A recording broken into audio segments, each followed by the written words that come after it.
Toplofty Lounge. We're in for a smooth show for you today.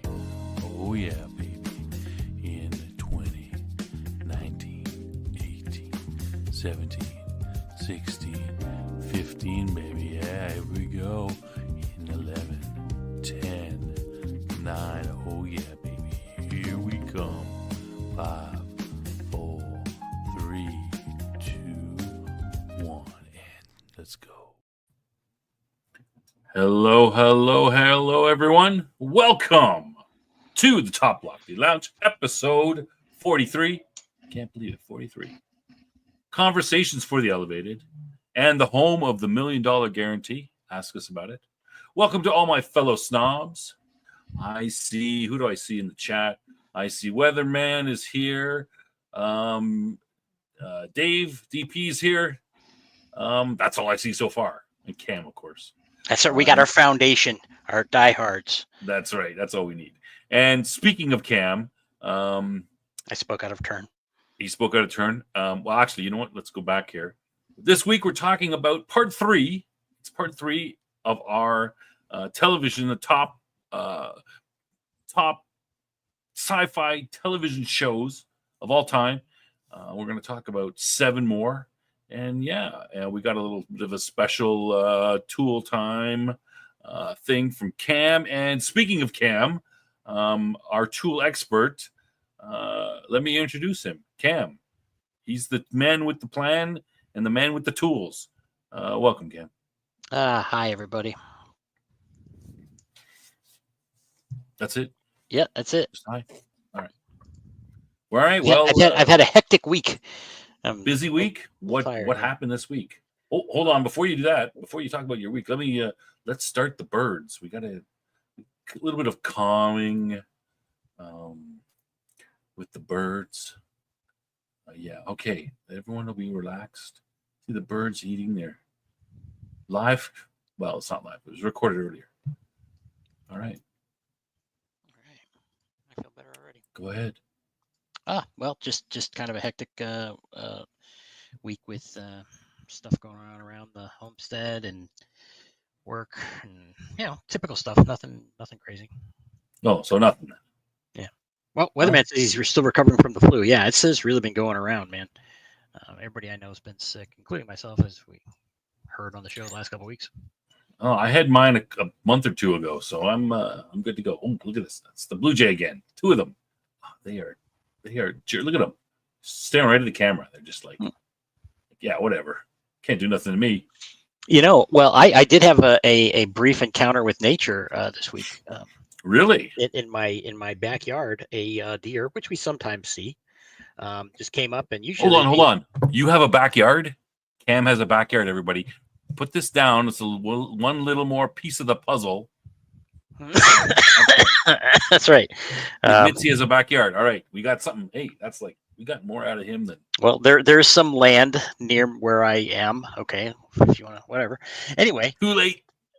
So a deer, sometimes they walk around or whatever, a group of them. But this was a lone deer, and it, I guess, was lost or lonely or tired or something because it just kind of sat down. I've never seen a deer. Probably a down. male.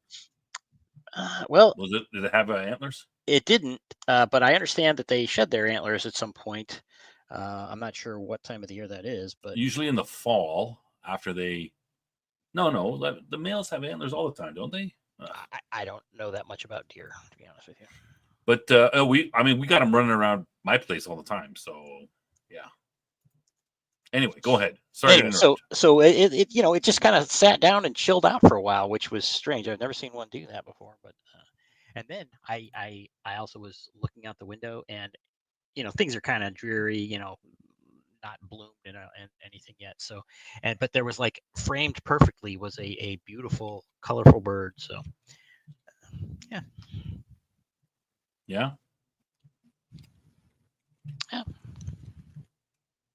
All right. Well, that was an exciting story. Oh, sorry, I didn't. Just telling you like it is. We got a fair amount of stuff around here. Various, you can see there. It's fairly wooded. That's look out of my front window. the kitchen. If you're one of those geolocator guys, have you ever seen this? These dudes, it's like they show them a picture of something. It's like in the middle of nowhere, no discernible features that a normal human would notice, and they're like, it's here. It's in the world. Really? It's in Australia and these coordinates. And I mean, these weirdos, they get they're amazing. It's these abilities they have. They like pinpoint it to within like feet of where these things are. It's crazy that they're able to pick up on stuff. So could happen to you. I hope not. Jeez. I mean, I'm not kidding you. But, From the picture you're showing there, they could probably find out where you are. Anyway, okay. So I should tell everybody that Snob was yelling at me all day. It's like, you better make this tool segment good. You better not screw this up. Blah, blah, blah, blah. Okay. All day. Now that is completely not true. It's the opposite. I have I have text messages, through Discord from Cam. It says here, what does they say? He sends me the pictures. It says, be professional. I'm like, what do you mean? I'm always professional. He goes, in bringing up the images, don't screw things up. Maybe my expectations are too high. I mean, if anybody's getting, it's me. I'm the one who's getting all the grease here. I mean, it's not the other way around. Okay, so that doesn't sound like me at all. I have the receipts. I can show them. Well, that would be don't make me show them. Sharing DMs, these purported DMs. I'm not sharing. Would be completely out of bounds for our circle of the world, right? I mean, that's like unforgivable sin, right? So you're saying that are saying it's true then, right? No, I deny that. Well, if you're suggesting that I can show those DMs, then you're kind of saying it's true. Listen, all I want is things to be professional. Okay, well, I will do my best, but okay, we wasted enough time. I'm not a professional, so. All right, try to act like it though. I will. I spent minutes on this segment. Okay, minutes. All right, so everyone's excited. Wait.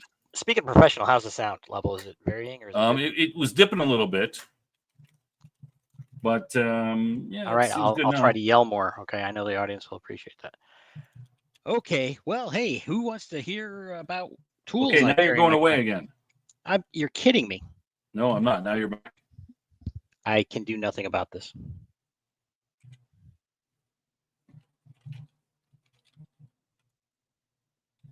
Okay. Well, before we get going, then I got something I got to do here. The audience, some of the audience has been talking. Oh, assimilated knowledge is here. Neutron's here. Some of the Neutron, you're supposed to send me something. You didn't. It's a shame. Oh well. Anyway, based on some of the discussions I've been having with some of our audience, there's great interest in what Cam looks like. So I'm going to put a poll out here, and great interest, meaning one person offline said that. Sure, all right. That's what you want to say. What the heck? How come this doesn't work? Oh, it doesn't want to work. Look at this stupid thing. Ugh. Gotta close it again. I'm gonna start again. All that whole time. There goes that whole professional thing. Yeah, all that whole time I was trying to. I must have did something wrong. I was trying to do stuff and it wouldn't. Yeah. Well, you're doing that. I'll remind the chat that the show was originally intended to be just kind of like a chill thing where we just hang out on Sunday evening, kind of finishing out the weekend and relaxing and interacting with the chat. So, hey, from that respect, things are going great right now. That's right. Lowering expectations. That's what that's called. Yeah. Okay. So how's everybody in the chat? Weatherman, we heard, unfortunately, you've been feeling ill lately. We wish you the best in recovery. DP, how you doing? Death Angel Shadow. Go ahead, sound off. How you guys doing this week? Neutron, assimilating knowledge. We got to let people get in. Yeah. I'm interacting with the chat. I'm talking to our loyal viewers. Hope everyone is having a great weekend. Oh, I see what happened. All right. Never mind. Keep going. No, I'm waiting on whatever it is that you're doing instead of, Hey, Michael, welcome. I'm typing. Okay. That's what I'm doing. Long weekend. Sounds fun. I could use another day of the weekend, I'll tell you that. It's school off week here. Well, I didn't want to say, but I went to a little concert last night. Mm-hmm. Kind of a local thing, which was a fun time. Yeah. Yeah, that was also something I did. That's it. You don't want to. You want to. This is kind of like a radio show. I've already shared too much. Okay. Cam went to a local concert. All right. Great story. Is there something you were supposed to be bringing up right now that you've been? Yeah, I'm gonna. Okay, Yeah, you got that? I'm creating a poll. So I'm gonna do a poll. Now this is the poll based on. All right, let's do it. Based on his voice, what celebrity does Cam most look like? And these are taken from our viewers, their suggestions. Does he look? Everyone can vote. We'll end the poll at the end of the thing. Does he look most like a Morgan Freeman Jack Black cross, a young Steve Buscemi, or a cross between Jim Parsons and Wilford Brimley? So vote for whatever you think he most sounds like. I predict we will have no more than 3 votes. Where the heck? What am I gonna vote for? I don't know, but I can't vote. I think. Now let me vote. All right. Well, I guess I'm not gonna. All right. Anyway, Hugh Jackman, John Wayne. Well, I didn't get that one before. Oh, I'm sorry, man. Dave, you should have. I got these from other people. Okay, well, maybe we'll have to. Maybe we'll just have the poll every week and just keep adding names. I can only have 4. You can only add 4 to these polls. They're kind of lame. But yeah, you really think he sounds like John Wayne, Hugh Jackman? No, it's what I look like based on what I sound like.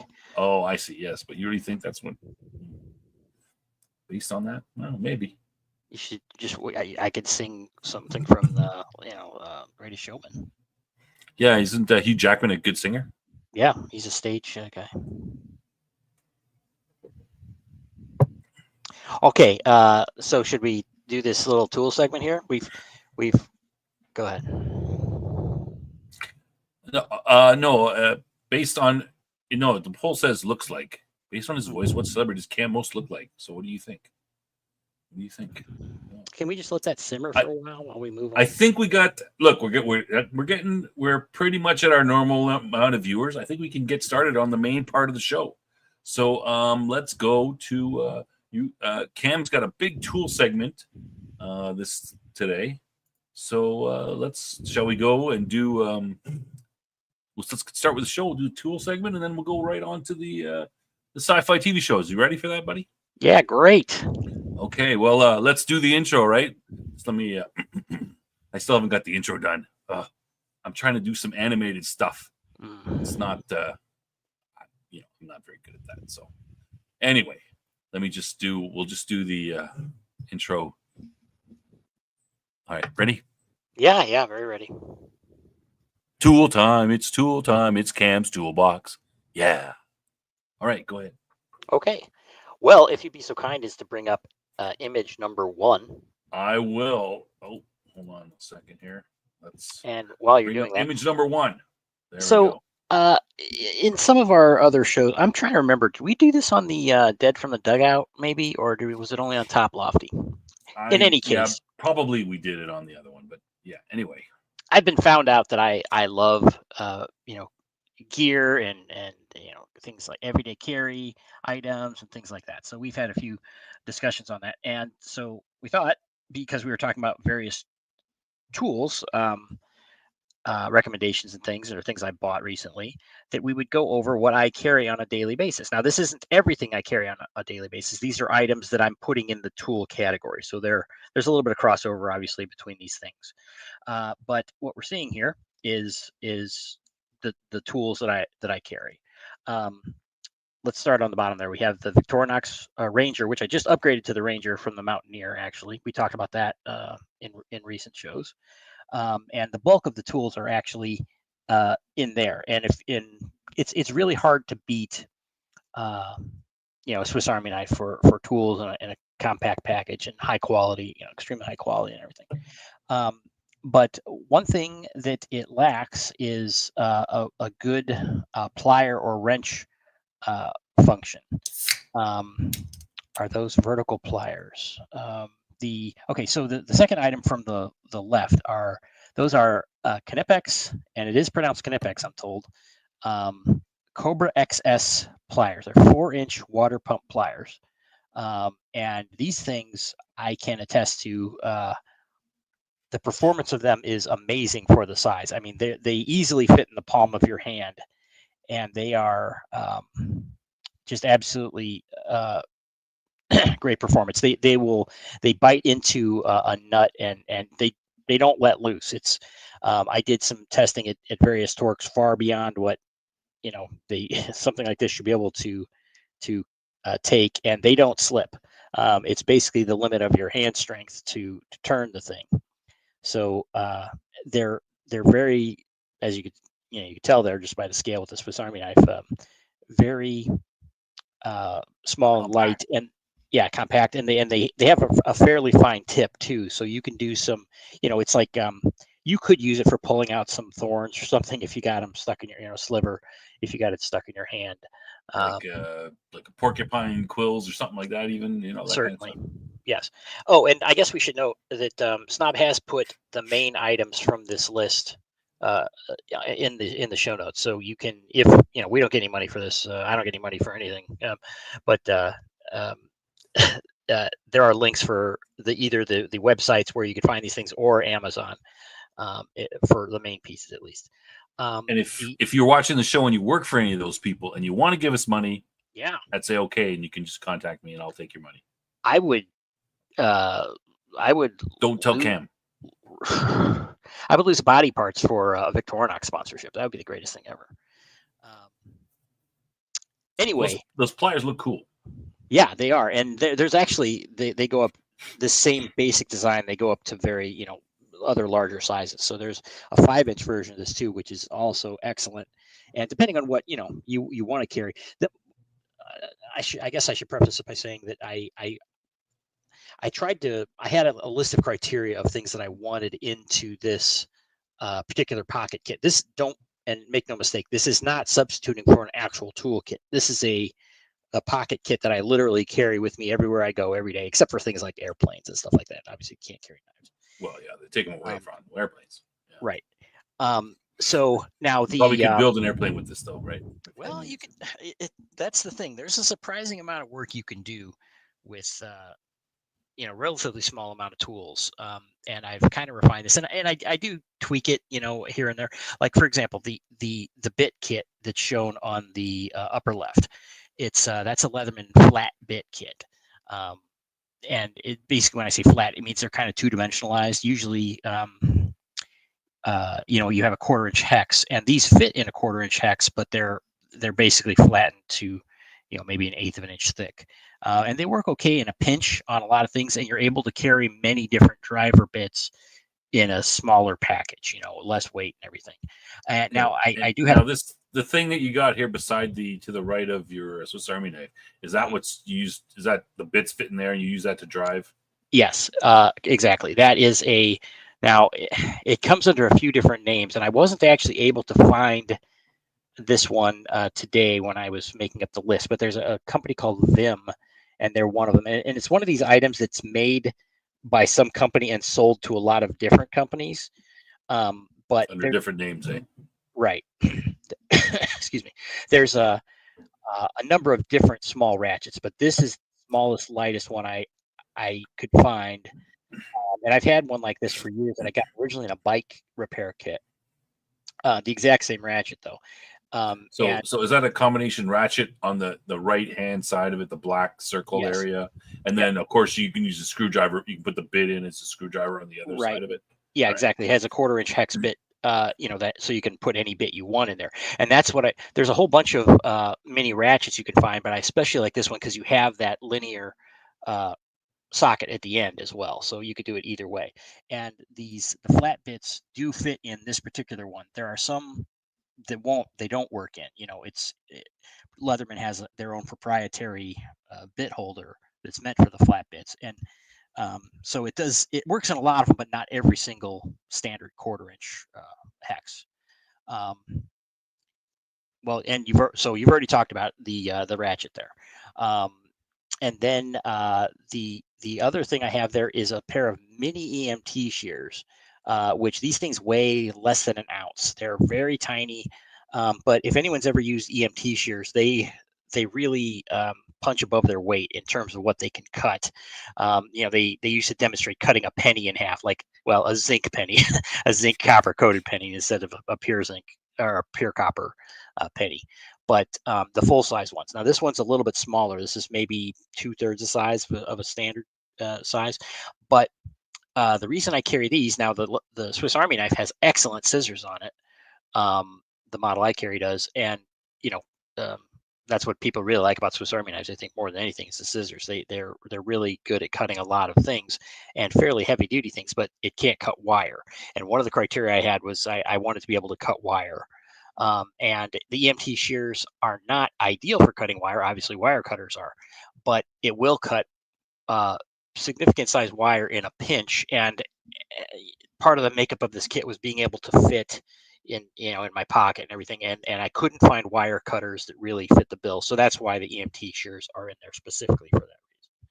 So this is for when you're crawling through the mud and the dirt, and you've crawled through the minefield, and now you got to crawl through the barbed wire. Is that what they're for? Exactly. You never know, or right. You got to disarm that bomb, really do that work. So that's there. But if I had my preference, I would use wire cutters. Now there are Swiss Army knives that have various models that have pliers, and they claim to have a wire cutter on them, and it is, but my testing of it has not been very good. So it didn't quite do it for me. So there's a long reason why I arrived at what I have here, but that's one of them. I did have these specific things. Again, the Ranger, for example. Another thing that I found to be very hard to get in a mini pocketable version are wood or metal saws. You can there's all kinds of blades you can get for them, like that work in a sawzall or a jigsaw blade kind of thing. Mm-hmm. Excuse me. Talk for 1 second. I gotta get a drink. Okay, Okay, forget it. I'm back. But the Swiss Army knife has an excellent wood saw for its size, excellent metal saw. So that's why that remains in there. And then the lighter is just kind of a general use thing. It's in there for other reasons, for starting fires and such. I don't smoke, but having a source of quick fire is always good. And then the other two items, the little blue cylinder there is a pen, a space pen. It's wildly expensive. It's like $18 or something for that particular one, but it's again all size. There's a variety of different pens you can find that would probably fit the bill, but I was really trying to minimize this. And then next to it, I'm showing, this is a Ride in the Rain notebook. Ride in the Rain is a brand. They have these all-weather notebooks basically, so they can get muddy or in the rain and everything. You still write on them depending on what you're writing with. But the reason I added it in here instead of just with my regular EDC is it's probably a little bit hard to see, but it has a metric and a English measuring on it, so you can measure inches and things in a pinch. I like to have a little bit of a measuring device there. So. Oh, you're quieting down there. Oh, sorry. Anyway, so the notebook is just shown in there for the measuring element on it specifically. Now, what I was going to say is the bits. I don't always carry the full bit set there, and in the next slide, I'll show you a few other things. But I wanted to show it as kind of a fuller option at the moment. But that's admittedly, I don't always carry all those bits, but the other things I do. Can we go on to the next slide? Okay, throw your questions in the chat if you got any. Now, Yeah, I think I'm before we boring do, everybody to death. I think we're gonna lose. I got a people. question. How come you use like you want any type of fire, so you just get a cheap Bic lighter and you just replace it as you go? Like, because this is Bic is, I mean, Bic is, they're fairly, you know, it's probably the cheapest lighter you can get, right? I mean, it's fairly reliable, I think, though, right? Like, yeah, it is, and you have to test them and make sure they're not burning up the fuel and everything, you know, accidentally and such. But again, this one was really for the size consideration, so this is like a mini Bic. All right, let's move on to slide 2. Yeah, you've got questions, throw them in there. Yeah, so this is just you know, showing some of the main tools on the Ranger there, just to kind of give you a shot of it. And we went over that last week, so it's not, don't really need to get into that. But you can see the file, metal saw, and wood saw there displayed on the left. Yeah. All right. Go back to last week's show if you want more detail on that. That's the Ranger, right? Yep. Swiss Army knife. Yeah, and it's in the show notes as well. Okay. Still on sale on Amazon, by the way, like $30 off. It's pretty sweet. Let's go to the next one.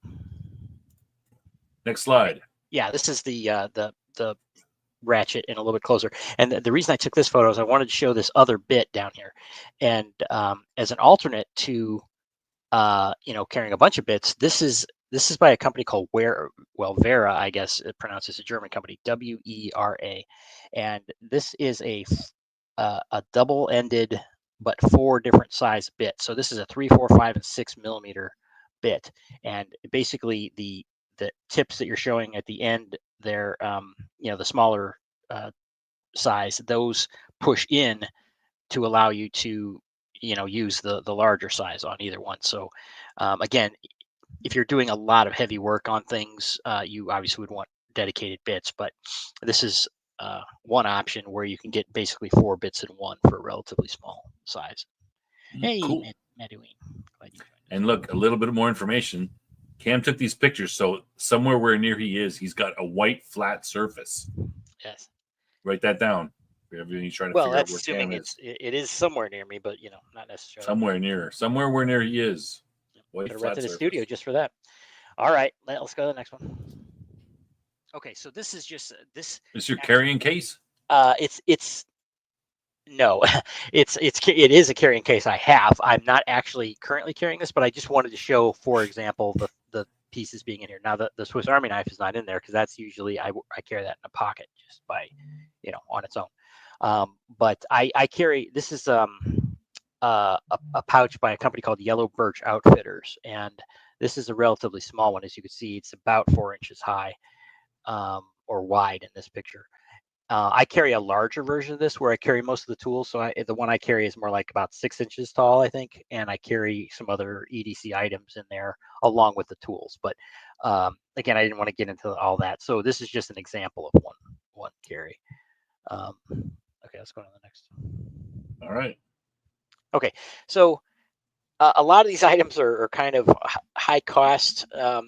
Again, because I'm getting the smallest or the most feature packed or whatever. But I did just want to show a few alternates for someone who wanted to get into carrying a few tools on them. I'm just throwing a few other things in here. So in the middle there, the red thing, it's called a Milwaukee Fastback, and there's a lot of different versions of that. But this one is a it uses the replaceable razor blades. Utility blades, and it has the screwdriver. Now it's a double-ended bit that comes with it, but it's also the same 1/4 inch socket, so you could put any bit in here. So let's say you just wanted a few things and you don't have a regular pocket knife you carry, you just want a cheap utility knife, you could replace the blades and always have it sharp and everything. You could carry that, and then you have the little screwdriver function. Maybe you carry a few bits with you. Because again, everybody, whoever wants to do this might want to do it their own way. They don't like Swiss Army knives, whatever. So I was just wanting to show a few alternates. Right. On the left there is just a tiny pry bar that I'm showing. I have enough pry tools in my other one satisfied me typically, at least. But sometimes having a little bit more of a pry bar is useful depending on what things are. So this is again a very small one that could fit in any number of kits. How long is that pry bar? It's about 4 inches. Oh, But really? I've used that on a number of things, and I typically when I have a prying tool, it's not that I need more force or more prying capability. It's about fitting it into the space that I'm working with. So, um, Well, yeah, as a safe cracker, that is very difficult. You know, you've got to get into well, small areas, right? yeah, um, but um, are we behind? Are we really far behind on this? Okay, so maybe something's wrong on my feed here. Real quick. Okay, sorry, I was lagging on that. Okay, death angel shadow. Yeah, always carry Klein 15-1 screwdriver, decent box cutter, electrician scissors. Yeah, electrician scissors are another excellent option. They're a little bigger and heavier, but they can cut some decent wire themselves. So I do have that in some other toolkits, just not the one I carry in my pocket. But speaking of Klein, the screwdriver on the bottom is a Klein screwdriver, which I could not find the link for. It's that's a little annoying, but I will just tell you the number real quick. It's 32611P, and if you go to your home store, it's a 13-in-1 pocket screwdriver. And it's pretty nice because this one uses Klein uses 3.5 millimeter bits, which are the mini bits. Typically, it's a 4 millimeter mini bit, but Klein has their own proprietary size, I guess. And they have it's got 4 double-sided bits in the back portion, and then the one in the front. And this model came out just recently, and I really like it. It's super slim, and when you the silver portion sticking out to the right there flips around, and it has a magnet on the other side that sticks out about a half inch, and that's really nice. But when you remove that completely, what's left, the socket there, is also a 1/4 inch hex standard, so you can use any 1/4 inch bit in it. So there's a lot of utility in this, if for driving purposes. So I highly recommend that particular model. It costs about 15 or 16 bucks. You can get them at whatever home store might carry that, Lowe's or something like that.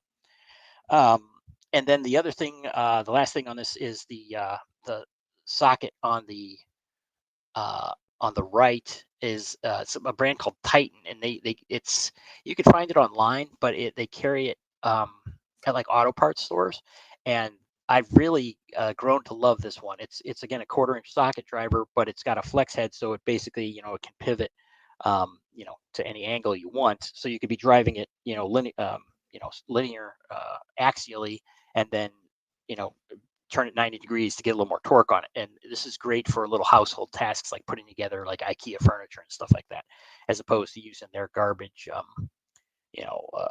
little Allen wrenches they send with it. So um, that would be replacing the socket that I had in mind. Let's go to the next slide here. We can finish. Yeah, it's a little oh yeah, okay. Sorry, go ahead. No. Okay. Yeah, that looks like a little bit better X or socket than the one you had in the first picture. Is that right? It's a little bit better one. It depends. It's a little heavier, but A little heavier, yeah. It definitely does function as good or better. And again, because you have it in the same thing and you just pivot it, as opposed to in the other one, you would have to move the bit between them. So in terms of functionality, I do kind of like this one a little better, but it is significantly heavier. Okay, go ahead to the next one. Okay, so that one, this is the same Klein screwdriver that's just showing with a regular standard 1/4 inch hex bit inserted into it. So again, a lot of different drive options with that one tool. Very nice. Okay, let's go to the next one. I don't want to hold this up anymore. Okay, so this was just one other variation of a similar kind of kit that I'd put together. So this is the Leatherman curl, which we talked about on an earlier show too, the main tool, whereas this is your standard multi-tool where you've got needle nose pliers, so basically on the inside, and then a variety of other tools. Leatherman curl I really like. It has the metal saw and file combo, as well as the blade and everything. And then a bit kit here. This is like a half bit kit that I put together with the most ones I'm likely to use. And then This is just a little Right in the Rain pen, the little black cylinder next to the bit kit, between the bit kit and the pouch. And then at the bottom is something, I'm not sure they're available anymore. It's called a pocket wrench, which the open portion to the left of that, it's such that you kind of can position it and turn a significant number of different size bolt heads or nuts. And then it's got a little ruler on it, and then a pry bar basically is the other end. So that's just another variation I put together just as a means of illustration. Anyway, I don't want to bore anyone any longer with this, but there you have it. And if anybody happens to have any questions about any of this, I'd be happy to answer in the comments or anything after the show. So there you go. All right. That's it for tool time with Cam. Yeah, that's it. Good stuff. Yeah. So again, for the record, that was about 12 minutes. I said 10, and right on. So so if you've got any questions or anything, you want some tips, there's some stuff in the description, link to a lot of the tools, and of course, both Cam and I both check the comments. I'm sure Cam will, if you put a comment in there about something, I'm sure he'll get back to you with a link or other information or whatever it is. All right. Okay, let's move on to the main part of today's show. We're going to talk about 7 more. Applause. Nicely done. Yes. The chat is happy, Cam. You achieved your goal. Well, great. Thank you. I hope you enjoyed it. So let's go on to the last week we talked about Babylon 5. So let's move on to, we'll do 7 more. They're in the description as well if you want to look at them. Welcome. There's a couple new people stuck their nose in. Aldous on the Farm just jumped in. Death Angel Shadow, Mattuine jumped in. Simulated Knowledge. Good to see you guys here. Yeah, appreciate it. Oh, Michael came in as well too. Since we started. Yeah, right on. Yeah, hey, Aldous. All right, so let's talk about this is the part 3. So this is the last one I was going to do, except maybe I'll do a part 4, but only based on TV shows that the chat suggests. So not necessarily the top part of the top 100, but any sci-fi TV shows. And one of the ones people have talked about was Space Above and Beyond. So that would be one I would put on the list. But if you guys want to throw up 7 more in the comments to any of these 3 parts, then maybe we'll do a part 4 with all the viewer inspired ones. Okay, let's move along. Okay, so next one, Futurama, American animated sci-fi sitcom created by Matt Groening, the guy who did The Simpsons. 9 seasons. This is a weird show. It's got weird seasons. So 9 total seasons from starting in March 1999 until July 2024. First 4 seasons were on Fox, were pretty regular, 99 to 2002. And then Comedy Central took over seasons 5 to 7 after a hiatus of a couple of years, 2008 to 2012. And then it went on hiatus. I mean, basically the show ended there. But people still liked it and was interested in it. That Hulu picked it up for 2 more seasons, July 2023 to September 2024. I had not seen any of those Hulu seasons. I've seen, I think, most of the other stuff. There was a couple of movies as well that they did, which were like sort of like 4. It was kind of a movie, but they kind of split them off into half-hour shows as well. So you'd see like 4 half-hour shows in a row.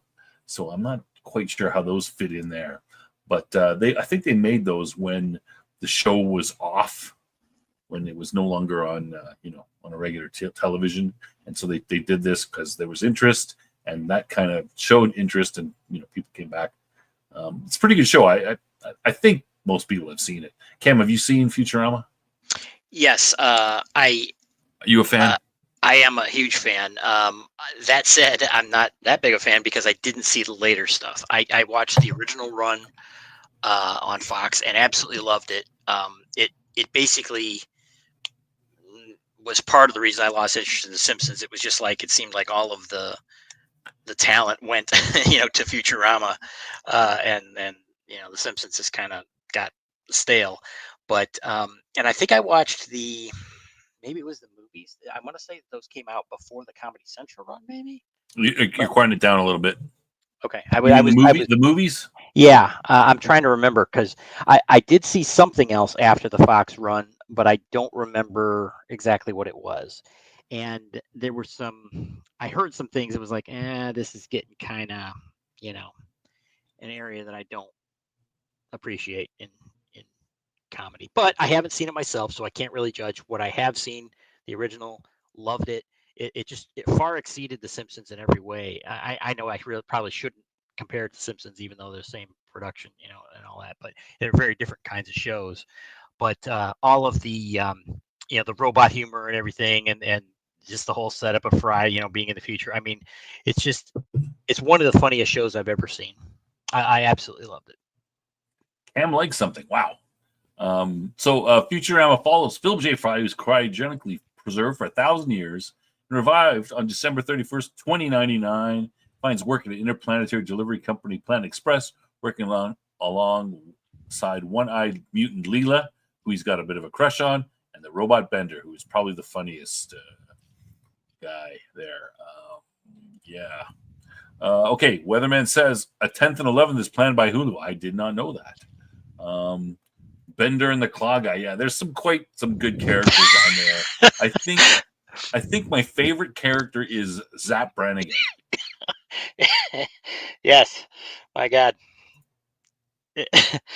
There's so many great. I mean, Zap Brannigan, yes, is great. And Kiff, his Kiff is kind of funny too. His abused yeoman.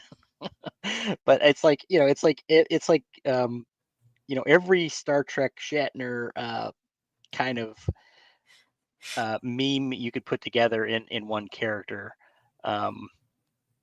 Yeah. It's just great lines, everything. I mean, the Zap episodes are fantastic. Yeah, and they. I mean, I think they first come in when they go after the neutral planet. He's like calling them dirty neutrals. Yes. I still use that line against people who who are sitting on the fence on an issue or something. We're talking about something. I'll say, dirty neutrals. Well, those lines from that episode ring around for us. It's like there's a beige alert. Is one of them, and then the one guy, he's like, if anything happens, tell my wife I said hello. They just carry the gags out so well on the show. And of course, the Omicronians, Omicron Persei 8, Glur, the leader, and his nagging wife. What else? The Amazon girls, right? Oh, the snoo, yeah, right. Giant Amazons. Yeah. Well, that's another a great line with Lur there. It's his wife saying something or whatever, and he said something about his ex-wife or whatever, and it's like she also enjoyed shutting up. That's another memorable line that comes up amongst my friends a lot. God, that show's great. I don't know about this Fantastic Journey one. Probably. I'm not sure about. I don't remember that one, but there was a lot of episodes. So just the robot, a lot of robot humor. Bender leaking oil onto popcorn. Pressing his antenna for that, and dropping a brick out of to express surprise out of his bottom plate. Yeah, meat bags, shiny metal ass.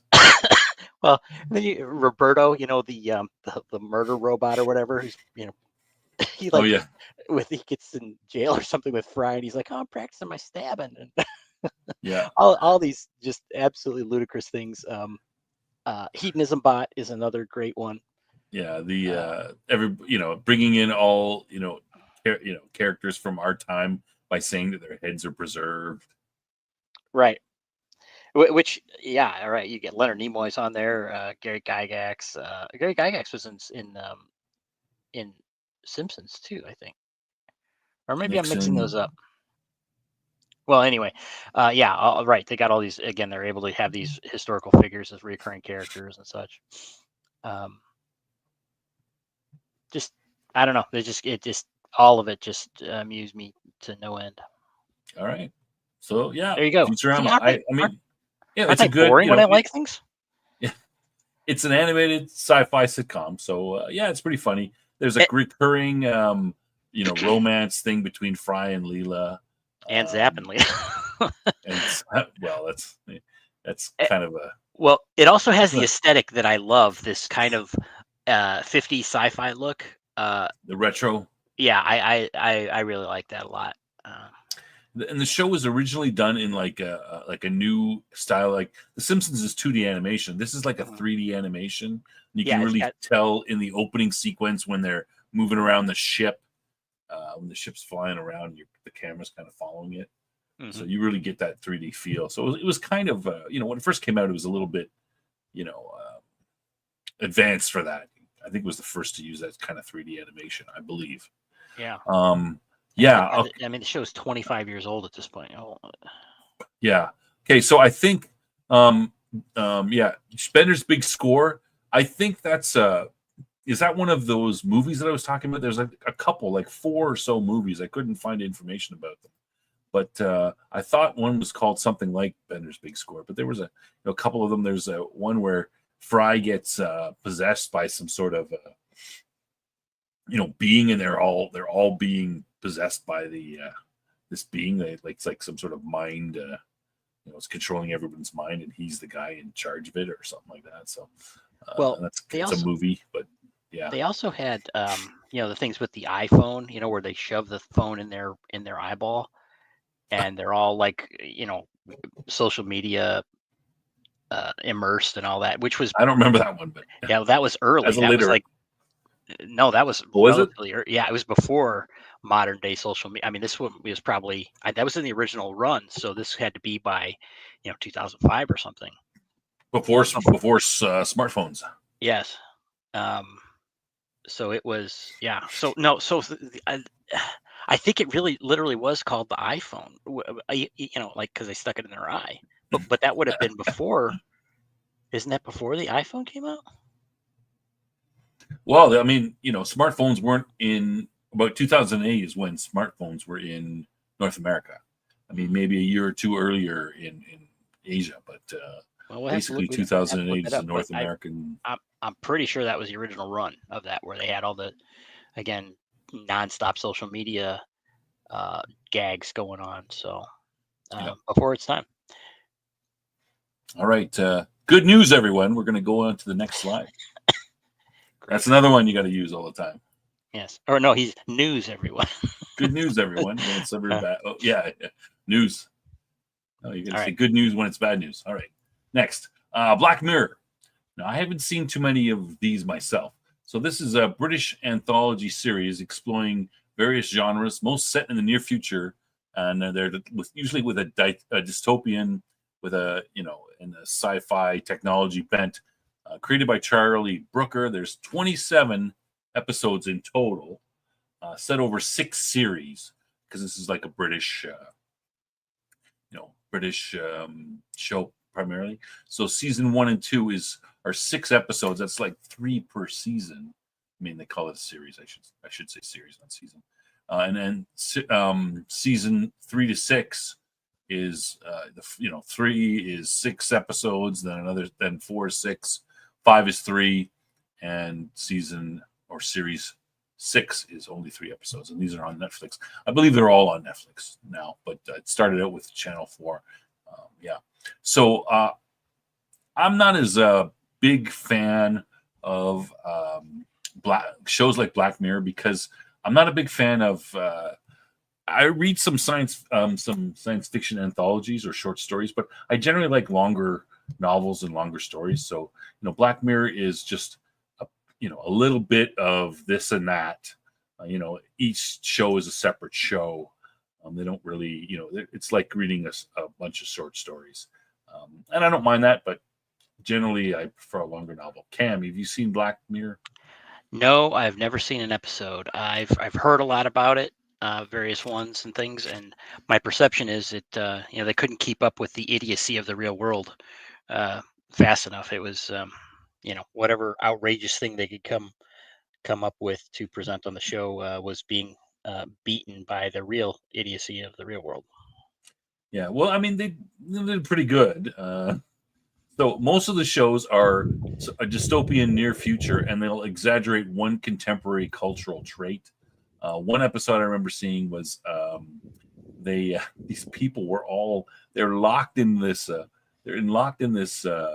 it's like an apartment building, but they ride a bike in order to generate energy supposedly, and they're all attempting to get on, like, do something like get on a show, kind of like America's Got Talent or like that kind of thing, and impress the person and get their own show. But meanwhile, they have to ride this bike and generate energy in order to gain points so they can get fed. Of course, you can leave anytime, but yeah. Anyway, it usually the show usually revolves around technology depicting interacting with basic human emotions and desires. There is some of them are crime fiction, horror, or psychological horror, black comedy, political satire, romance, romantic comedy, psychological thrillers, war. But primarily they are dystopian near futures by exaggerating cultural trait. They're each individual ones.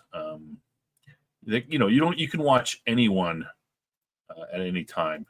Okay, so first season was great. All right.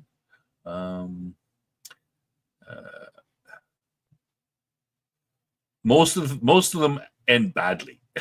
Usually they do not end well. They're not happy. It's not happy time. Well, yeah. All right. Well, it is a dystopia, right? Mm-hmm. Okay, Black Mirror. Let's move on. Stranger Things. Have you seen any Stranger Things, Cam? Yes, I'm trying to think. I think I watched the first season and that was it. Well, go ahead with the description, but then I'll go on. American TV series, a mix of horror, drama, science fiction, mystery, and coming of age. Created by the Duffer Brothers, Matt and Ross. 5 seasons. We are done 4 seasons. And the 5th season, has the 5th season started yet? Or it's supposed to start soon, or it might have just started. But I'm not quite sure. But anyway, supposedly one more season should be this year. Okay. Inspiration. The primary inspiration, of the show is Cold War experiments and conspiracy theories. So it's set in the 1980s. The series centers around residents of the small town of Hawkins, Indiana. They're plagued by a hostile alternate dimension known as the Upside Down. After a nearby human experimentation facility opens a gateway between Earth and this parallel universe, or whatever called the Upside Down. Go ahead. Well, I watched the first season, and there were some things I liked about it because it was basically familiar in a lot of ways. And in some ways, they did a good job of representing life of that time for kids of that age. Because that was me. But at other things, I'm like, I don't think they did quite get it, because I don't think the guys that made this are old enough to really have lived it, so it's like there's some things it seems like, oh, that's what you heard about what this is like, and some things they hit and some things they didn't.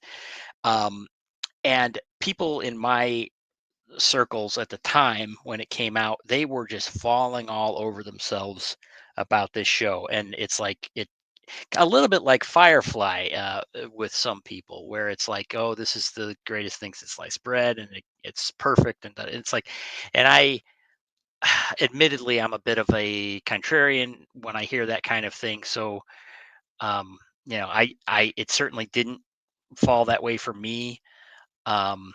I thought it was okay, but I didn't really want to watch anymore. Again, some things really hit nicely with it. There were some moments I'm like, man, that was really good, and then other things I was just kind of like, this is. And I gotta say, what's her name? Millie Bobby Brown, is that Hmm. plays Yeah, 11? It's like, 11. Yeah, yeah, she's. I think she's a good actress in some ways, but on the other hand, it's like, I don't know, just kind of staring at the screen, blankly. I'm not sure that impresses me that much. So, she doesn't thrill me. Zendaya. She's pulling a Zendaya in Dune. Well, Stare and look mean let's or not get ugly or crazy. Let's not upset. insult her. But I don't know. It just didn't give me enough to want to go on. It might be good, but the D&D stuff to me, again, that was a big thing for me when I was a kid, and I don't know, some of that felt off to me. Um, it seemed like something that's like, oh, this was written by someone that heard about what playing D&D in the '80s was like. It's I don't know. That's just my impression of it. Yeah, I mean, the show hit big in the consciousness of people, and it almost started a mini revival in D&D, I think. And Yeah, it everyone's was all part like, of it. falling all over it and everything. But this is, this is not, this is not how it was, right? These kids would be the quote losers and of the town, and shunned by everybody. And that's why they're playing D&D, because no one else wants to hang out with them. Yeah, I mean, I think I got into the part way into the third season. So first season was good. I enjoyed it, but after a while, you're like, why don't these people leave this town? Like, is the government going to come in and sort out these friggin' monster horrors that are coming out of this other universe, or we're just going to pretend that they aren't there? Like, what's going on here? And it was really hard to see Samwise Gamgees get killed, right? Oh, I didn't see spoiler that alert! part. So Sorry. Well, that's second season. You missed that. glad So I did.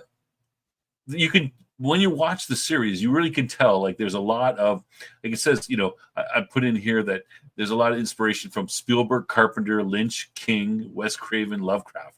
I mean, the monsters are very Lovecraftian, those type of horrors.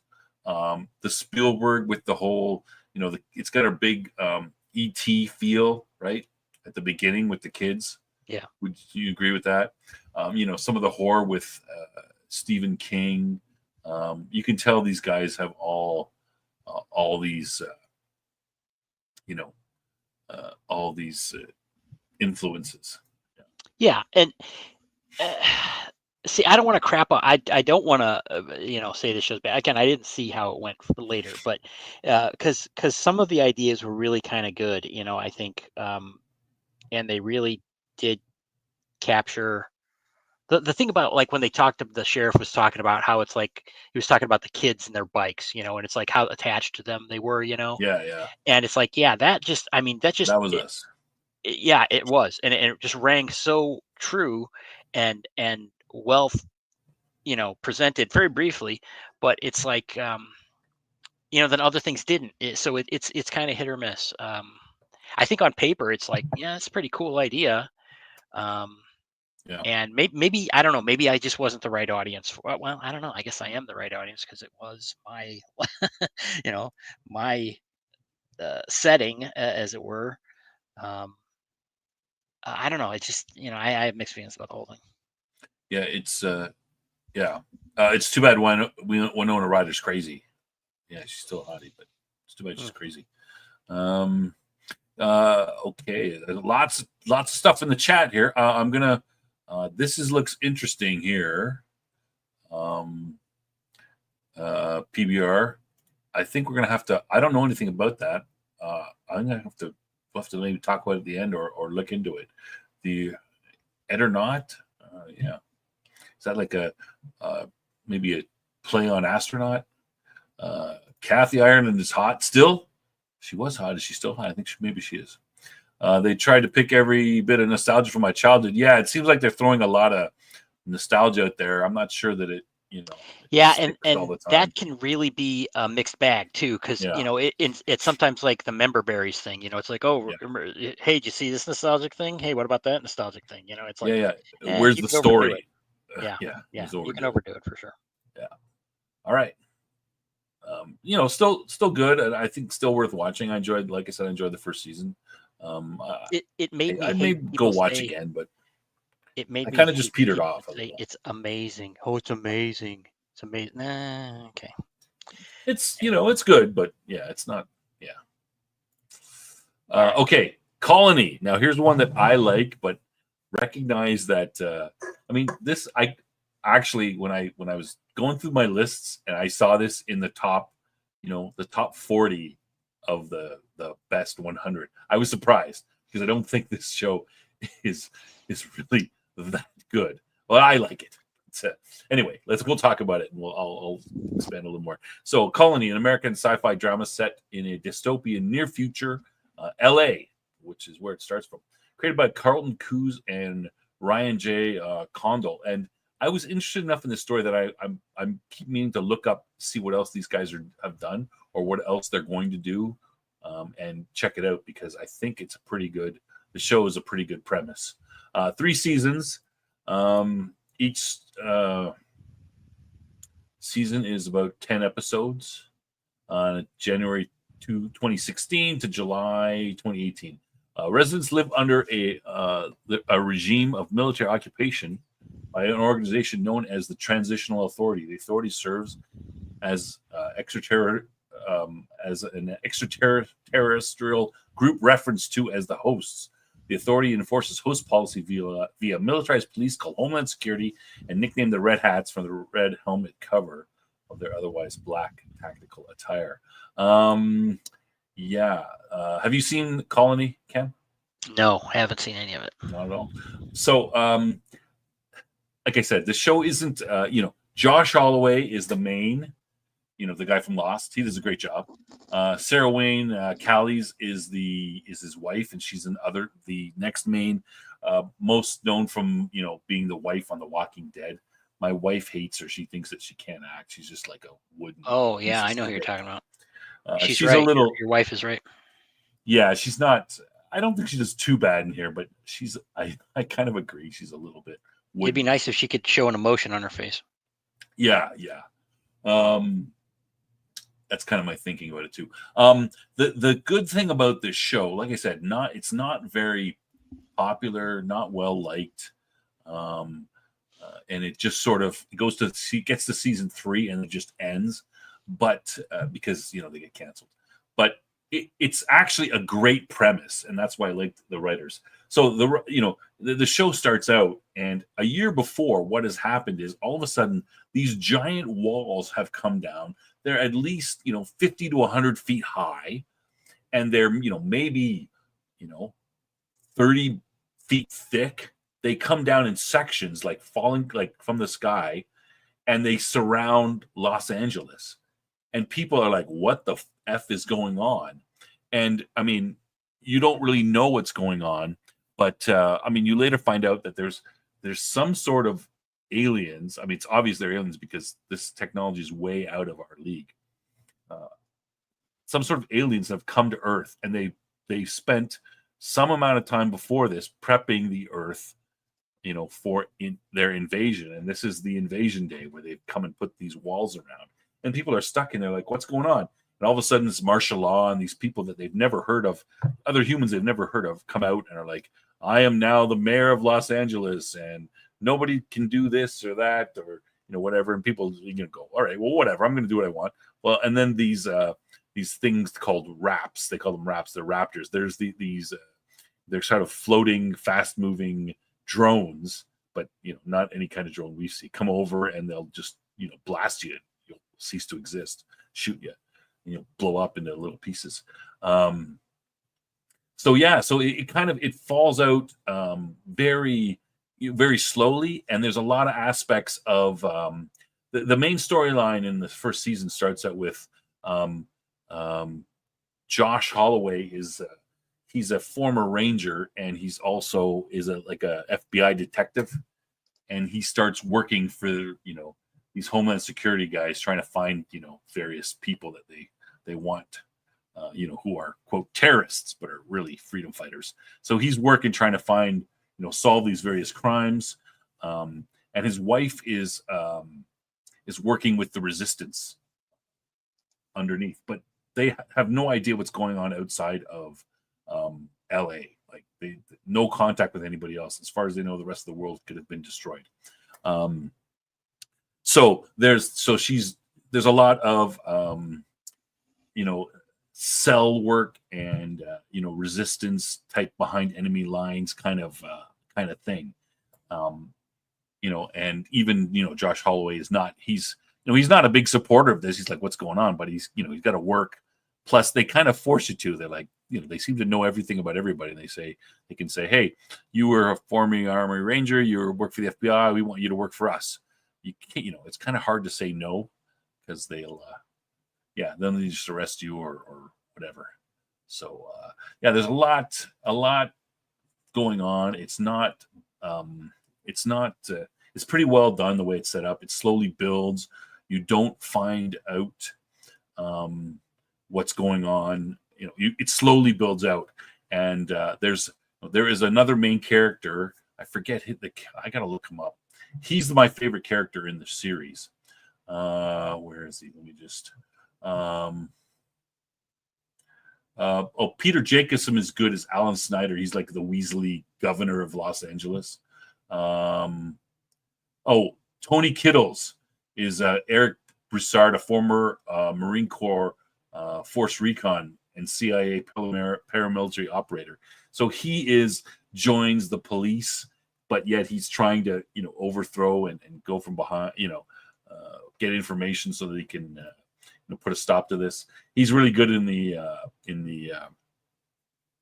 story. So where are the trees from LA? So the first season takes place in LA, and the second season mostly as well. The third season has the family. They climb the wall and escape. It's they got 3 kids. There's one of the kids in the background there, and they try to escape. They're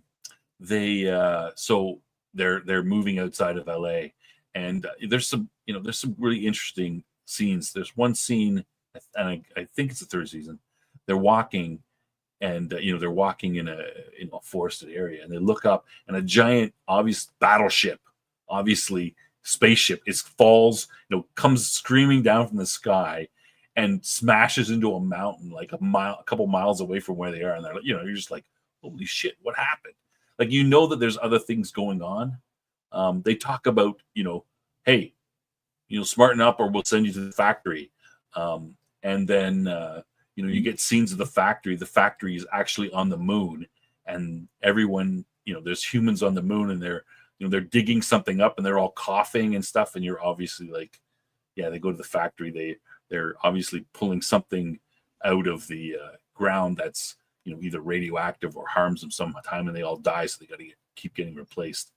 There's all kinds of they slowly build up to what's going on, and humans are disappearing, and then you find them, they're in like some sort of cryogenic sleep, and they're being programmed to be soldiers to fight.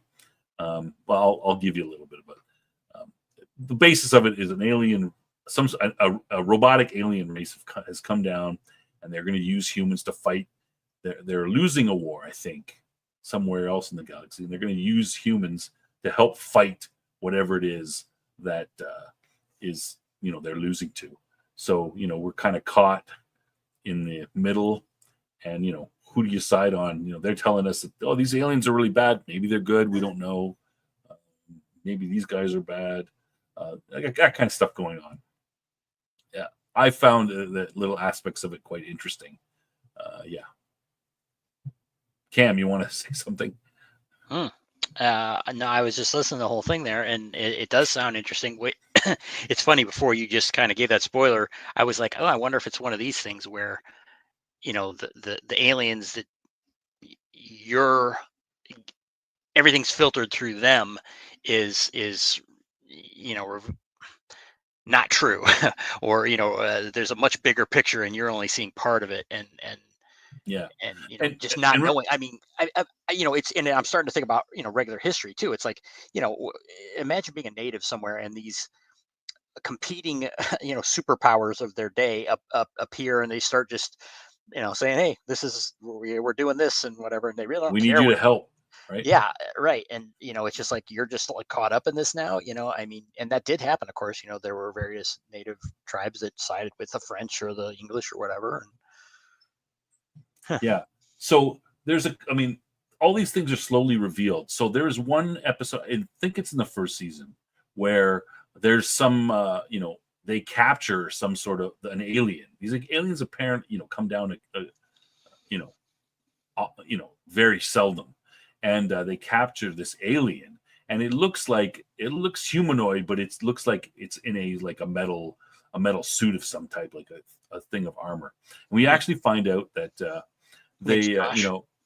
so the resistance is trying to get trying to get this alien and use it, and the humans that are siding with the aliens are like, listen, we got to get this guy back, we got to give him back.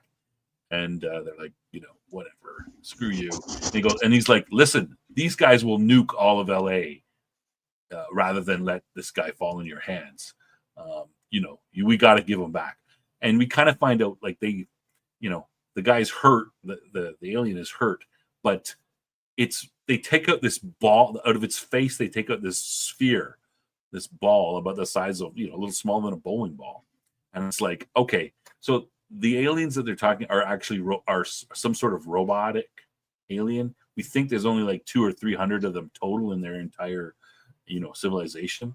And they use other species as slaves or something.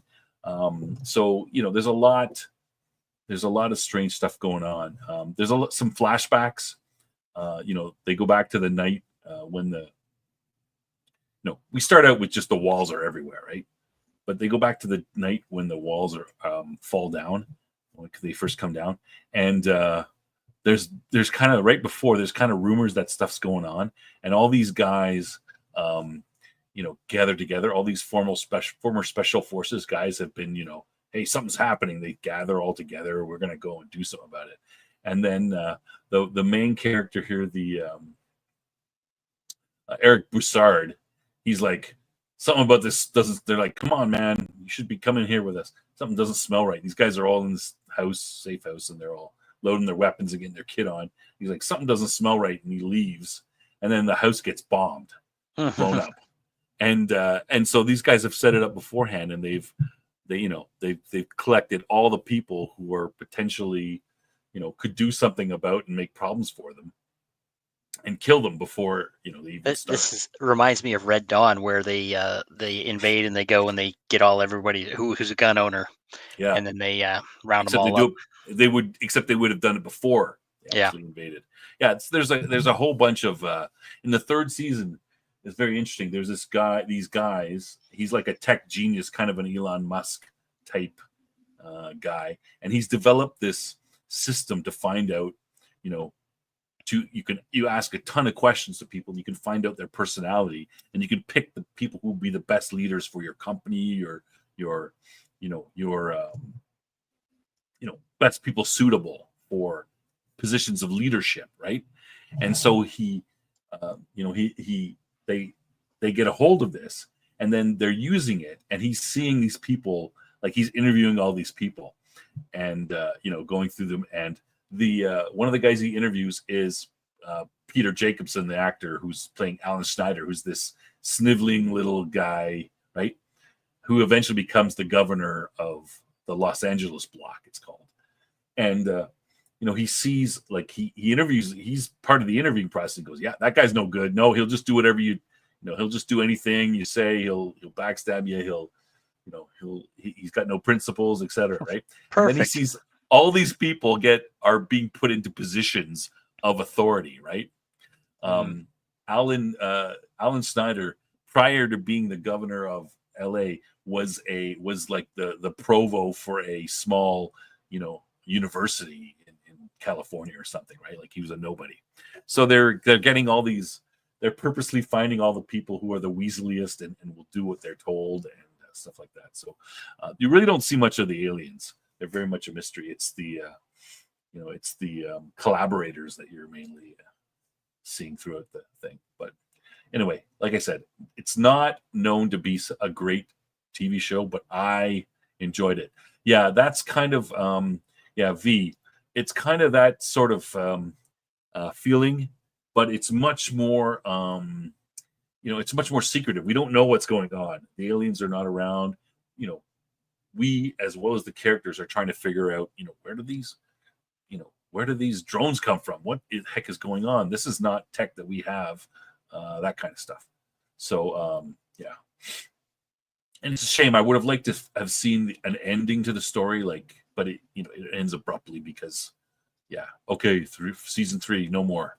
But yeah, it's unfortunate. This is one of the shows I would like to see finished, but I recognize that it was not that popular at the time. But I liked it. All right. Next, The Man in High Castle. I'm sure you've seen this, right, Cam? I have. Yep. So, American dystopia, alternate history, based on the 1962 novel by Philip K. Dick. The Axis powers win World War II. Created by Frank Spotsnitz, the television show that is. 4 seasons, starting in January 2015. And as I said, set in a parallel 1962. It's set in 1962. That's when the story takes place. What we see. Parallel universe where Axis won World War II. America is occupied by the Germans. And basically everything west of the Rocky Mountains is occupied by Japan. And there's a little area in the Rockies that is considered no man's land. And there's some, naughty Americans who don't believe that they've been conquered yet. We live in that area, and it's kind of there's a little bit of a Cold War going on between Germany and Japan at the same time. And everything when we refer to the Man in the High Castle, they are newsreels depicting various other Earths. Somewhere the Allies won, somewhere they lost. Somewhere there's an American resistance doing well, so that's what that refers to. Yeah, Cam, you want to? Well, first of all, this blows me away that it started in 10 years ago, and there was 4 seasons. I don't remember it being that long. I watched the whole thing. I know, but I just remember it being over a much shorter period of time. I thought it was like 2 seasons or something. I liked it. It did kind of wander a little bit, I think, but overall, I think it's I really enjoyed it, and it would probably be great on a a binge watch. The whole idea of the Nazis won and everything.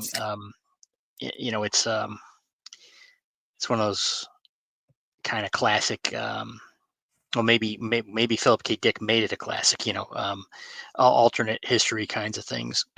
I'm trying to remember if there was another alternate history thing before this. There's probably something about the Civil War, is my guess.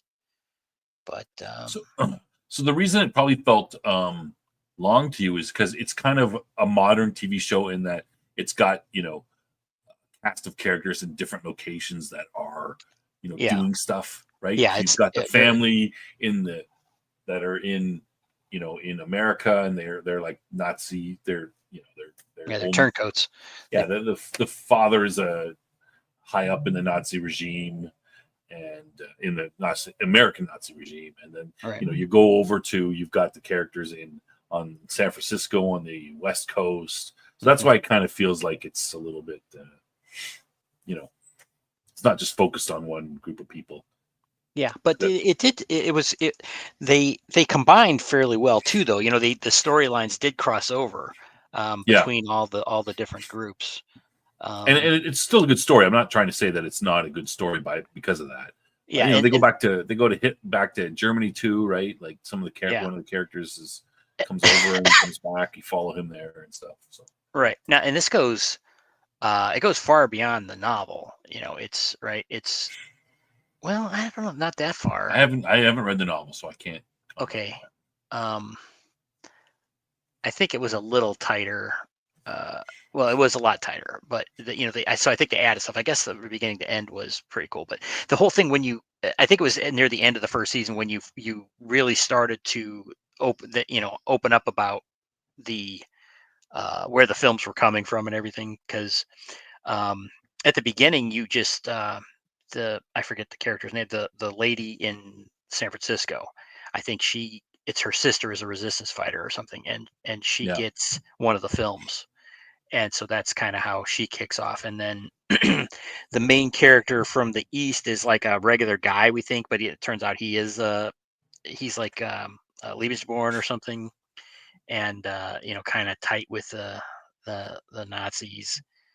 And he's basically trying to infiltrate the resistance, right? Yeah, but it was kind of believable, I mean, it wasn't just, I think at one point he was kind of gone over, it seemed at least, that he wasn't really loyal to the Nazis, but then of course that kind of resolved. But yeah, good, solid performances. It just one of the better shows of the last 10 years, I'd say. Yeah, and a more higher quality like production with the like on the level of what you kind of expect nowadays for a good quality show. Like, I mean, maybe not quite as expensive as like a Game of Thrones or something like that, but lots of different period stuff. See most of this show at least, right? Different settings and stuff like that. They're doing it. They're spending the money to do it. Is it I forget, like, I think I've seen the first 2 or 3 seasons. I don't think I saw the 4th season, but there's one part, I think it's in the 3rd season where they go to the a mine or somewhere. I think it's in Pennsylvania, and that's where there's some sort of way to go between alternate. That's the very realities. end. The very end of it really is. Oh, it's 4th season. Okay. Yeah, I think so.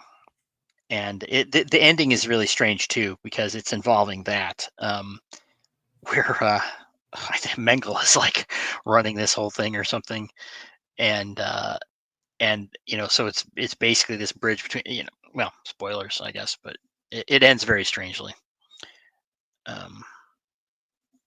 But yeah. I guess the good guys win. Kind of. It's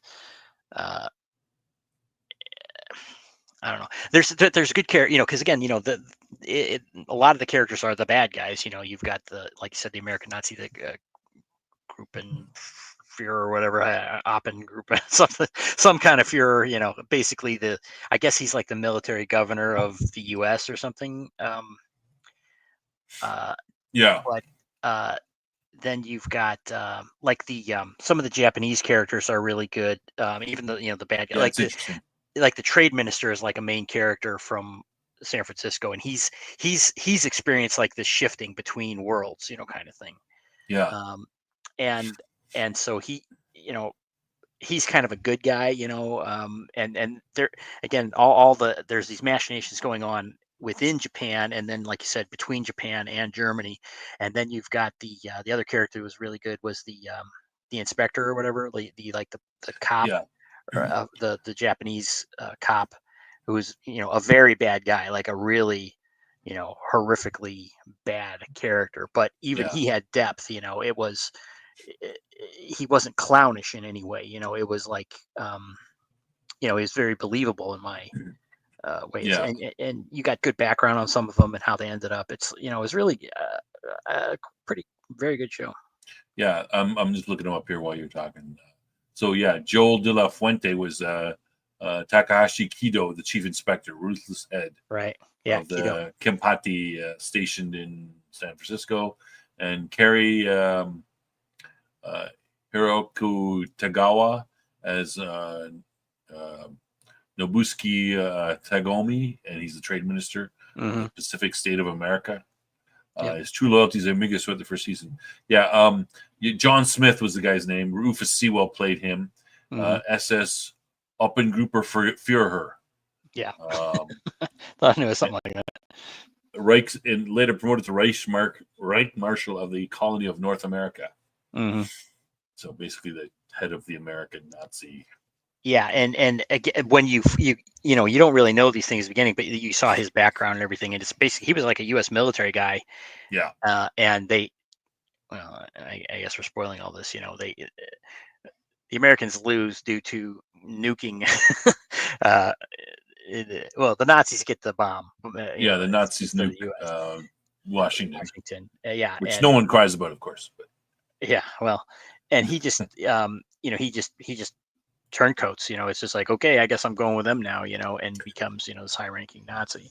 yeah, I mean, there's more that happens, I'm sure, before the Washington D.C. gets nuked.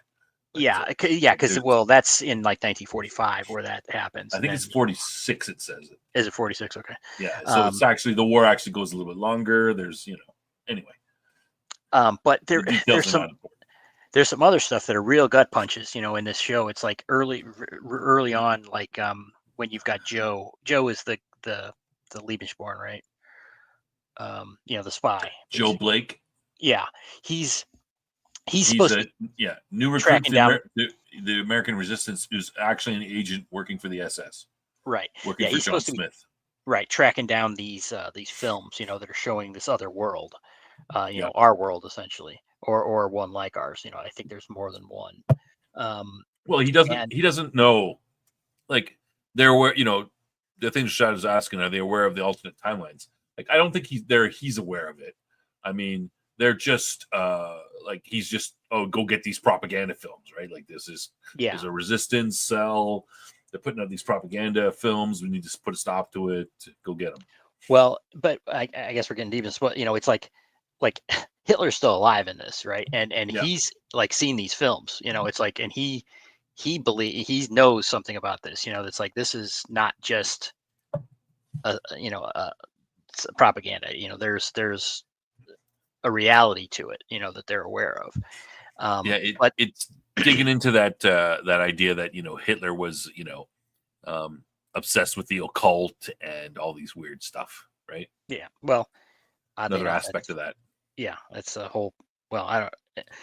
The thing I was going to mention is when he's going cross country or whatever, and he's getting he got a flat tire or something. He's like driving a truck cross country, and he's and some sheriff is there. It's like, oh, I'll help you out with it or whatever. And he's like, oh, what's going on there? It's like, oh, that's where they're burning all the invalids or whatever. It's just like they're just murdering people, like.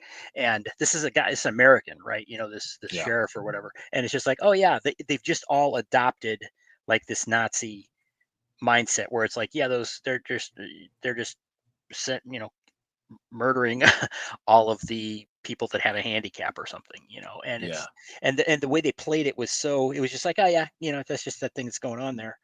And I mean, it was shocking, I mean, to see it portrayed in that way, but it's like, also it's 15 years after the war, right? And right, anybody who disagrees with that is already dead, I guess. But again, this sheriff is in his 40s or something, it's like he was an adult when that changed, Yeah. So it's, and the thing, listen to Jordan Peterson, whatever, it's like, oh, you think you're going to be the hero, right? You're going to be the one, the brave resistance fighter. No, you're not. You're going to be the one participating in it, Most people are not going to be the brave resistance fighter. Yeah, and it's that, like I said, it's kind of a gut punch to see that presented in such a casual yet shocking way. Yeah. So, recommend? Yeah, definitely. I think it's Prime. It's a Prime show. I mean, like high quality production, good acting. The only reason not to watch it is if you don't like the premise or you don't like this type of science fiction with this alternate dystopian alternate history style, but which isn't super popular, but yeah. Everything else is there for the show as far as I'm concerned. Yeah. All right. Farscape, one of the favorite ones. I had to include it in there, but it's a good. I think it's good to put in anyway. But real brief, I just happened to see that the YouTube has the 26th anniversary or something running marathon of Farscape. Oh, really? Yeah. Yeah. I didn't watch this too much when it first came out, and I've been meaning to watch it. So Australian American science fiction conceived by Rockne O'Bannon, I believe he must be Australian, produced by the Jim Henson Company and Hallmark. So that gives you a little hint. There's puppets in this TV show. There's 4 seasons. They planned for a 5th, but it was abruptly canceled. So it features the first ensemble of characters who are initially escaping from from the corrupt authorities in the form of a militaristic organization called the Peacekeepers. Everybody lives inside a large biomechanical ship called Moya. First episode, they're joined by the main character, John, a modern-day American astronaut who accidentally flies in a wormhole near the Earth during an experimental space flight. And also on the same day, another stranger picked up a peacekeeper named Arian's son, and they have I guess John and her have a bit of a thing going on, I believe, eventually. But the show is, the show is kind of like, it didn't grab me at the beginning because it seemed a lot like Andromeda and all these other shows that were Star Trek like, because Lex, because Lex was different because it was super weird, but all these shows that focused on a ship, but they weren't Star Trek, and the production value was not as high, right? So it was a little bit, so it didn't grab me as much. But the good thing about this show is that though it starts out as I don't think they planned it this way. It's not like Babylon 5 where they planned everything out. It starts out kind of, where these various episodes that don't seem to fit together. But as the show comes more towards the third, fourth season, they become much more intertwined, and there's a bigger story going on. So I'm not sure if they planned that from the beginning, but they do start to go towards that. Have you seen Farscape, Ken? I haven't. This is like the favorite show of a friend of mine. He's been on me for the longest time to watch it. I started watching it within the last year. I'm not sure exactly when, and I got through a few episodes, and then other things came up, so I didn't ever get deep into it. And part of the problem is, like any show that doesn't really have its footing right away, it's hard. It's a little hard to get into for me, at least. And it's like you said, the production value is not the greatest. Well, it's okay. It's just not like The Man in the High Castle production values are way up there, right? Yeah. This is a typical. It's typical of its time, typical 90s, early 2000s. Shows like production values of Andromeda, Farscape. What else? What was that? Was it Alien Nation? There's one with the weird. No, not Alien Nation. Someone mentioned it in the chat earlier. It was. There's one with these humans that are sorry, these aliens that are kind of human-like. Earth Final Conflict. Earth Final Conflict. That's it. Yeah, I was thinking of the Roddenberry one. Yeah, that's the one. Like they all have this certain level of, a reasonable, not super high, but reasonable levels of, similar to Babylon 5, level production value, and they're making them, and they're trying to stick to. They've got a ship or some area so they don't have too many, sets to go on, that kind of thing. So there was a whole host of shows in that era. Weatherman says, early on there's some filler episodes, but later on those stop. Again, same kind of problem that Babylon 5 has, with these standalones that are kind of inane. Andromeda is the Kevin Sorbo show. Right. He's the captain of this ship, this advanced ship called Andromeda. He's been in, I don't know, cryo sleep or something. He's been away, and he comes back. The whole galaxy's changed, and he's one of these good guys. They're supposed to be, saving everything, but the whole government is falling apart, and he's like one man who's trying to bring everything back together from the dark ages. You never heard of Andromeda? No, I have. Death Angel Shadow? No, Death Angel Shadow's never heard of it. Oh, maybe I've heard it. They're very typical though of the time. That's kind of shows. So if this was, I kind of wish I was able to get through that, just so I could say, I got this. I've seen this show. I know what it's about and everything. Kind of fill in the holes. And this is a show I would like to see. And sit down. Good news. It's on a marathon right now. So I was thinking about that. Maybe I should just, I can just. It's like a constant loop. It was. Like I said, it was on yesterday. I mean, it had been running for several days, so it's probably going to be going for a while. Yeah. It's on the Farscape channel. Oh, look it Yeah. Anybody else have anything else you want to say about Farscape? Like I said, somewhat typical, and that's the problem with these like these shows, like Final Conflict, Andromeda. They're all kind of typical of the style, and after you see one, and you haven't seen them all because there's different characters and different storylines, but they kind of somewhat similar. Science fiction is we're kind of mixed. Then you need to go to something like Lex, which is on a ship, but it's so far out there and perverted and weird that you're like, what the hell? Anyway. Episode 217 on right now. So still running. Okay. Well, I think we got the one more. Last one. Of course, Rick and Morty. You seen Rick and Morty? Yeah. Nope. Nope. You don't like it. American adult animated sci-fi sitcom created by Justin Roiland and Dan Harmon for Adult Swim. There's 7 seasons right now out. It's ongoing and started in December 2013. From my understanding, they're contracted for at least 9 seasons, so 2 more. After that, who knows? Okay, so it follows the misadventures of Rick Sanchez, a cynical, mad scientist, and his good-hearted but fretful grandson, Morty Smith, who split their time between domestic life and interdimensional adventures. Take place across an infinite number of realities. Well, not quite infinite number.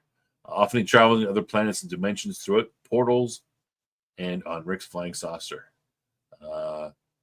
General concept is it relies on 2 conflicting scenarios: domestic family drama, lots of that, and misanthropic grandfather dragging his grandson into hijinks. Never seen one, eh? Mm-mm. Yes, there's not infinite; it's the central finite curve. So I'm a fan of the show. I recognize that a lot of people don't like it. Science fiction fans, they say it's too whatever. But there's a lot going on in the show, and the good thing about the show is it takes all the various high concept sci-fi stuff, and they usually do something with it. Like different episodes are looking at these sort of tropes and putting them together, mashing them in a way that you don't think would fit or wouldn't normally think of, crashing the tropes into each other and just doing all kinds of stuff. Most of the episodes are standalone, but there was an ongoing storyline that they kind of teased out throughout the first 7 seasons, and it kind of came to an end in the 7th season. And it's kind of funny because they ended the arc like in the middle of the season. You're like, you're expecting the final one to be, but that's the kind of thing. These guys, they just do what they want, and they just don't care about mashing anything up. It was originally called Doc and Marty, and Morty was initially a stand-in for Back to the Future. Marty from Back to the Future, and Rick Sanchez, his father, is a stand-in for Doc Brown from Back to the Future. Weatherman says I liked it in the first 5 seasons. After that, it didn't feel as good. I still enjoy it. I think the quality hasn't dropped. In season 6 or season 7, there's an excellent episode where they go into an alternate. It's all about this, like, they don't care about breaking the fourth wall, so they're talking about a story, and they follow this creature into a story, and they meet various characters, what are the characters' names?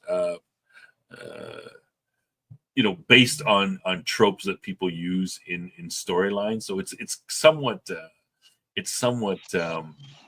well thought out in that way, right? So the characters are called, oh damn it, I'm losing my mind here. I can't think of having to do with congruity and that kind of stuff. So there's a lot of different concepts that they put together and do. And you're just like, wow, how did I? It's probably the most creative science fiction show out there in my my view. Yeah, the controversy with the creator, like Joss Whedon type stuff. Yeah, one of the guys, and I can't. I think it's Roland. He got fired from his own show. I thought it was Harmon. Maybe it's Harmon. I don't know which one. I can't never remember. Yeah, he got fired. And there was allegations of sexual misconduct. I don't think they ever came to anything. So but he's off the show. I mean, they sold it to Adult Swim at some point, so they can fire him. So he's not on there anymore. But has the show suffered yet? Because I think both these guys are very heavily involved. I haven't noticed the quality of the show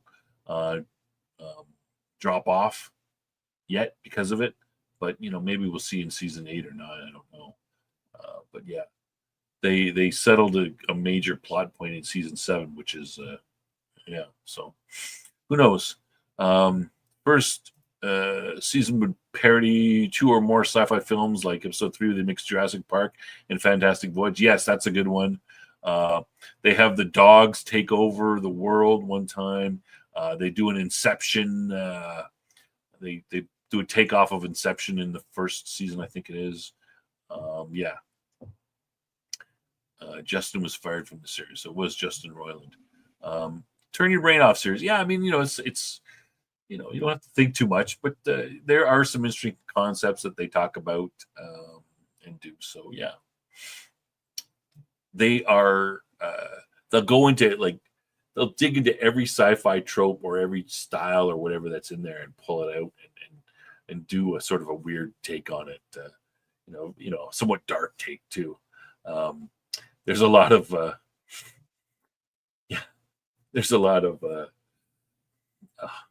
offing yourself.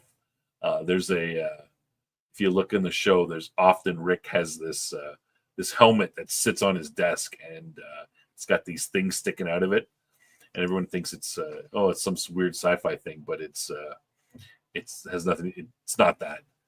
There's a lot of depression, loneliness, that kind of thing. Those kind of themes. It's actually, there's actually a lot of darker, more adult themes going in the show than you'd think just by watching it. Rick is really intelligent and he's always feeling lonely because he's smart and everybody is not as smart as they're all dumb. And, he has trouble, making his way through with them. But, yeah. Just try to watch it for fun. Though. Don't get all sucked into that darkness. Yeah. All right. So, anything, Cam? No, never seen it. Sorry, never saw it at all. No. Roland was charged for domestic battery and false imprisonment. He got Me Too'd. After he got fired, he was found not guilty. Yeah, that's what I think as well. I believe. I don't know. I don't know if any of that stuff is true, but I believe he was found not guilty after he was fired. I mean, this months later. It was dropped or found not guilty or whatever, but too late. He lost his job already. He's been fired, and I'm sure there's some acrimony about that. But yeah, if you like a little darker science fiction, but yet with this, I recommend Rick and Morty. It's somewhat funny, and like I said, they look over everything, look after everything, but there's no time travel. They can't time travel, but they do address time travel. But it's impossible. The guy who plays the president, he's a Obama knockoff, is pretty funny too. There's a couple of stuff with Obama. You meet him, so there's some good stuff there. What else? It's branched off a lot. There's tons of comic books, graphic novels about Rick and Morty, and they go off and more stories, different directions, but the same sort of style. There's an animated version of the show made by some I believe some Japanese guys, and it's got that it's Rick and Morty, but it's really got that animated feel to it, like a Japanese animation. So it's kind of, it's a little bit different, but still it's the same sort of structure. But yeah, watched a couple of those there. Not bad if you like anime. So yeah, it's kind of a fairly big, yeah. And he voiced the general from Armageddon. Yeah, it's what's his name? His name Keith David. That's his name. Mm. He's one of my, when we did our show, your favorite presidents. Yeah, he was one of my picks for favorite presidents. Keith David. He's a great voice. The anime sucks. I think you have to like anime. You're too old, Michael, and I'm too. So I'm not a big fan of it either. But I'm sure if you were 18 or 23, you might like it more. Yeah, that's the way it goes. Yeah, all right. Okay, Rick and Morty. All right, that's it. Last comments on that, Cam? Nope. That's it. Okay. Whoops. All right. Okay. Well, anything else for the end of the show? I did want to note that tomorrow is the 16th anniversary show for Sci-Fi for Me. Is it really 16? Yeah, saw Jason. Wow. Is Jason doing a show? Yeah. Live from. Let's see. Let me see if I can get the link for it real quick. Yeah, do that.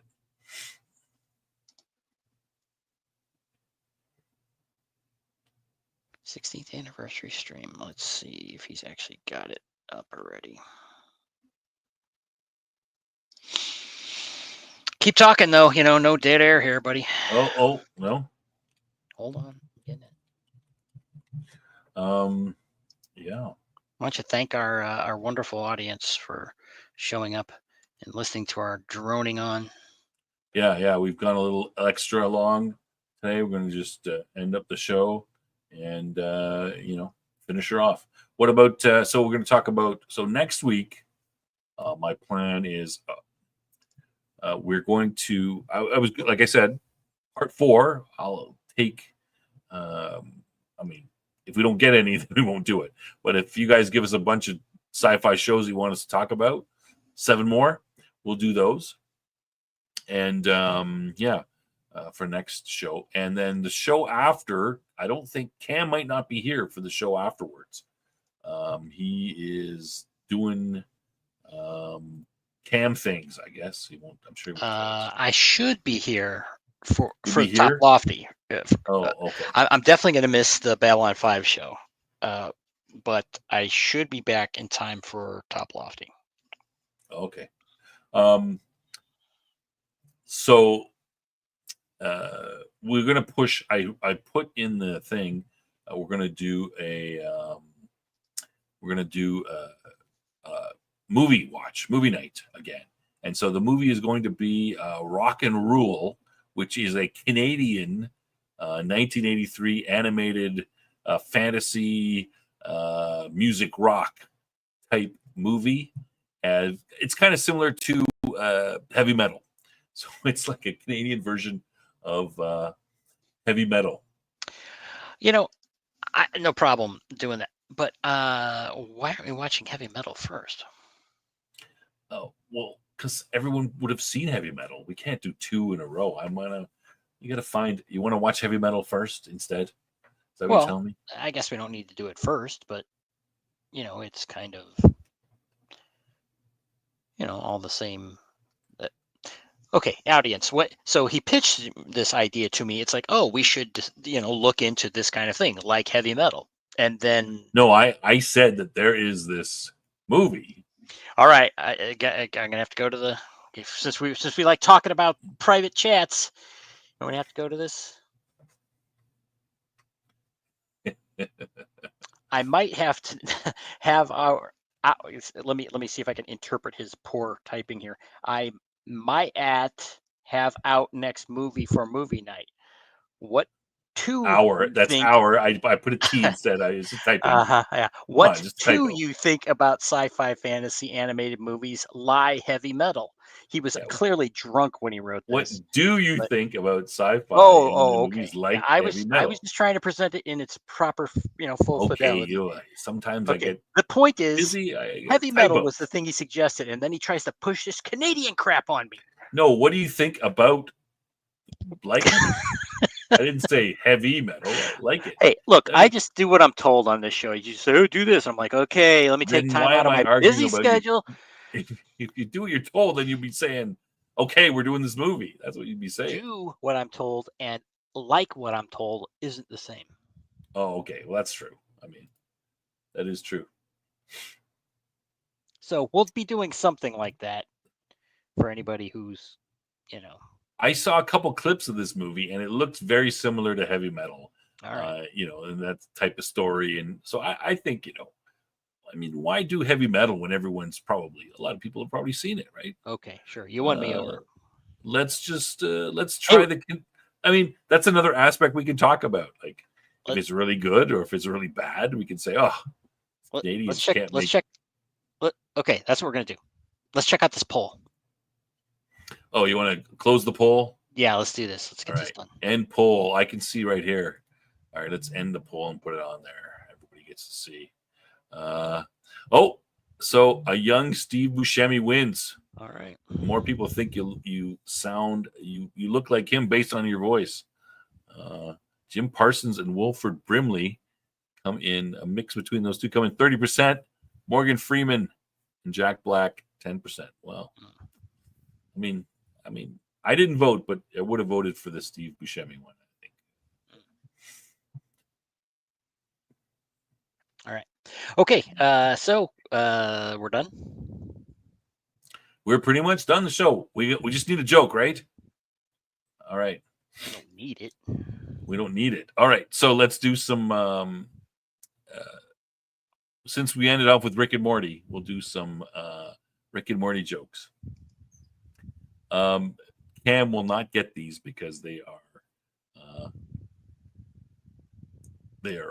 all referred as Rick and Morty, which he's never seen. All right. I'll give you two. Why did Rick build a portal gun? Why did Rick build a portal gun? I don't know. Because space-time travel is the only way to avoid family therapy.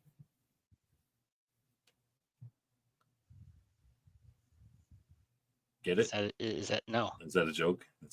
Yeah, that doesn't seem like a joke at all. What is Rick's favorite drink? What is Rick's favorite drink? So the black hole. No. Anything strong enough to forget his existential dread. These aren't jokes. People who watch the show will get it. Okay. Take your word for that. All right. All right. I mean, they're supposed to be bad jokes, right? So they're not supposed to be funny, right?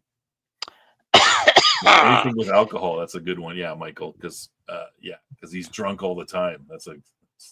That's the truth, right? Yeah. Side note.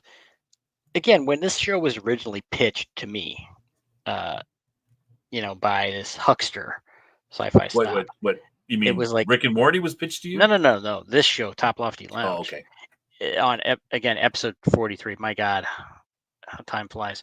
But it was, it's going to be like this evening. It's like this lounge show. It's even the name, lounge. It's like, oh yeah, sit back, have some drinks. No, it's like work. It's like mind-numbing work. No drinking going on. You can drink. No one's stopping you. Well, I think maybe that was, that's in order. I used to, but then I would, forget to push the buttons and all that stuff. I got to keep a little bit.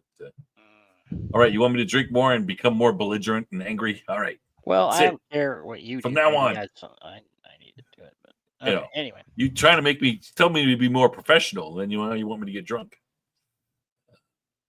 You can drink. Mm-hmm. All right.